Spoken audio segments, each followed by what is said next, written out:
Merci, Président. Bon, on partage tous le fait que l'Hermione est un symbole fort de notre histoire récente, de notre histoire dans les temps beaucoup plus longs, et effectivement de notre patrimoine, évidemment, et surtout de l'aventure collective qu'elle a pu susciter, j'espère qu'elle suscitera. Aujourd'hui, il faut quand même regarder la réalité en face. Il manque 4,5 millions d'euros pour achever la réparation de la coque. Alors moi j'entends bien qu'on peut la mettre sur une barge et la ramener, mais d'après les spécialistes, ça coûterait plus cher que de la renflouer, tout simplement, et de la réparer depuis Bayonne.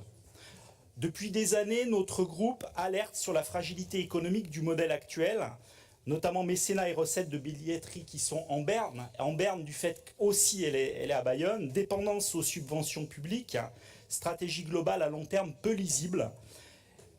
Et effectivement, on peut se poser quand même la question, est-ce qu'on pourra éternellement soutenir et remettre à flot un navire sans vision claire pour l'avenir?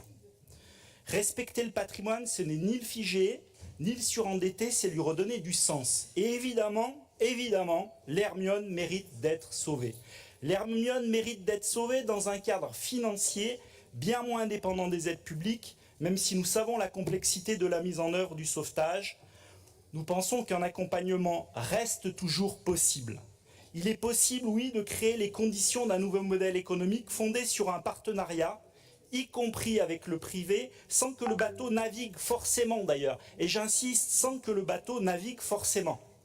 Il s'agirait alors possiblement pour l'association, puisque nous parlons de l'association et de sa survie finalement. 1. D'imaginer une fonction mixte, navire d'exposition, lieu de formation et d'éducation maritime. 2. D'ancrer le projet dans l'arsenal de Rochefort, voire de La Rochelle. Et là, je suis peut-être en train de lever un tabou, comme pôle vivant du patrimoine et de la transition maritime. 3. De privilégier des matériaux et des savoir-faire et des restaurations durables. Et le plus important, nous proposons de contribuer au renflouement via un investissement financier citoyen avec une souscription. Et je vais m'expliquer. Parce que ce serait en contrepartie d'une gouvernance partagée. Finalement, si l'Hermione est un commun, nous voulons une gouvernance partagée comme un commun patrimonial.